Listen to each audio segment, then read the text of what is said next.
Тэгэхээр та бүгдээс шийдэл сонсоод байгаа юм л да.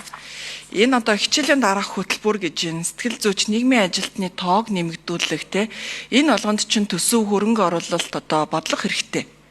Тэгэхээр та бүгд энийг одоо яг энэ ажлыг хариуцж байгаа хүмүүсийн хувьд ямар саналууд бидэрт дамжуулж хэлэх юм. Энийг бид нар төсөвтөр суулгах дээр одоо хэрхэн ажиллах ёстой юм те тэр саналыг сонсох гэдэг.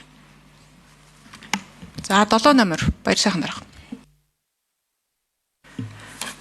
За манай хүүхэд гэр бүл хөгжил хамгааллын ерхий газарт энэ жил 2025 онд 833 нийгмийн ажилтан анх удаа томилогдсон байгаа. Суманд нэг нийгмийн ажилтан толсон.